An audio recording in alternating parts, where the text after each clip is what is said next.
बच्चों क्लास 6 गणित में मैं आपको एक्सरसाइज नंबर 2.2 पढ़ा चुका था। आज मैं एक्सरसाइज 2.3 आपको पढ़ाऊंगा, जिसमें सबसे पहला प्रश्न दिया है निम्नलिखित में से किससे शून्य निरूपित नहीं होगा। यानी हमें इन चारों ऑप्शन में से ये बताना है कि किसका आंसर जीरो है और किसका आंसर जीरो नहीं है। अगर हम पहले पार्ट को देखें तो 1 + 0 यानी जीरो किसी भी संख्या में अगर हम जोड़ देते हैं तो उस संख्या पर कोई फर्क नहीं पड़ता। यानी एक में अगर हम जीरो को जोड़ेंगे तो हमारा आंसर एक ही आएगा, यानी 1 + 0 = 1। इसका मतलब ये जीरो के बराबर नहीं है। लेकिन अगर किसी भिन्न संख्या में अंश में आपका जीरो होता है तो वो मान भी जीरो हो जाता है। जैसे कि दूसरे पार्ट में आप देखें तो आपका 0 × 0 है, ये भी जीरो है, 0/0। और डी पार्ट में 10 - 10 यानी 0/2। इसका मतलब जिसके अंश में जीरो होता है वो मान भी जीरो हो जाता है। क्वेश्चन नंबर 2, यदि दो पूर्ण संख्याओं का गुणनफल शून्य है तो क्या हम कह सकते हैं कि इनमें से एक या दोनों ही शून्य होनी चाहिए। उदाहरण देकर अपने उत्तर की पुष्टि कीजिए। शून्य को किसी भी पूर्ण संख्या से गुणा करने पर सदैव शून्य ही प्राप्त होता है। इस नियम को हम याद रखेंगे।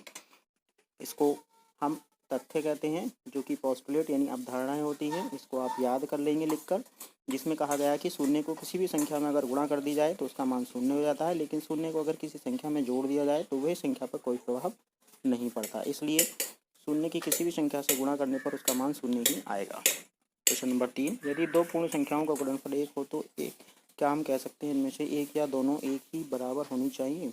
उदाहरण देकर अपने पुत्र की पुष्टि कीजिए। किसी भी संख्या में अगर 1 से गुणा कर देते हैं उस पर कोई प्रभाव नहीं पड़ता। यानी गुणा का तस्मक होता है 1 और योग का तस्मक होता है 0। तस्मक का मतलब क्या होता है, जिसे जोड़ने पर उस पर कोई प्रभाव ना पड़े। और एक तस्मक अवयव है गुणा का। क्यों? क्योंकि 1 से किसी भी संख्या में गुणा करने पर उस पर कोई प्रभाव नहीं पड़ता। इसलिए प्रश्न नंबर 3 में हम इस अवधारणा को याद करेंगे कि 1 से किसी भी संख्या में गुणा करने पर उस पर कोई प्रभाव नहीं पड़ता। उसके बाद प्रश्न नंबर 4, वितरण विधि से ज्ञात कीजिए। यानी हमें क्या करना है, वितरण विधि बनानी है। वितरण का मतलब होता है बांटना, यानी गुणा को योगफल पर वितरित करना है। जिसमें पहले प्रश्न में लिखा है 728 × 101। हम 101 को दो भागों में वितरित कर सकते हैं, जिसमें 101 को हम लिख सकते हैं 100 + 1। अगर हम 728 की 100 से गुणा करेंगे तो इसमें 2 जीरो लग जाएंगे, और 728 की 1 से गुणा करेंगे तो 728 ही आएगा। फिर हम इसको आसानी से जोड़ सकते हैं।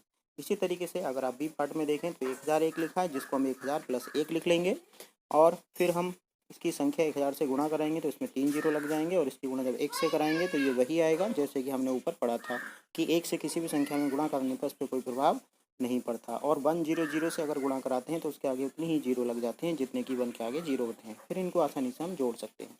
इसी तरीके से आप प्रश्न नंबर 4 के बाकी पार्ट करेंगे। इसके बाद आपका प्रश्न नंबर 5, निम्नलिखित प्रातिरूप का अध्ययन कीजिए। यानी 8 × 8 + 1 = 9, 12 × 8 = 96 + 2 = 98, 103 1 2 3 × 8 + 3, 1 2 3 4 × 8 + 4, 1 2 3 4 5 × 8 + 5। अगले दो चरण लिखिए। आपको यहाँ क्या देखने मिला, हमें दिख रहा है कि संख्याओं का क्रम उलट गया है। जहाँ लिखा था 1 2 3, अब वहाँ पर उसका उल्टा क्रम लिखा है, यानी 9 से घटता क्रम लिखा है। अवरोही और आरोही क्रम को अगर ध्यान से देखें तो यहाँ लिखा है आपका 1 2 3 4 5, और ये लिखा है आपका 5 6 7 8 9। यानी हम उल्टे क्रम में चलेंगे। इधर तो चल रहे हैं हम 1 2 3 4 5, इधर चल रहे हैं 9 8 6 7 5। इसी तरीके से अगर हम आगे देखें तो हम 1 2 3 4 5 6 लिखेंगे, और फिर इधर हम 9 8 7 6 5 4 तक चलेंगे। फिर हम 1 2 3 4 7 तक चलेंगे, फिर हम इधर 9 8 7 6 5 4 3 तक चलेंगे। इस तरीके से इस क्रम को पूरा करेंगे।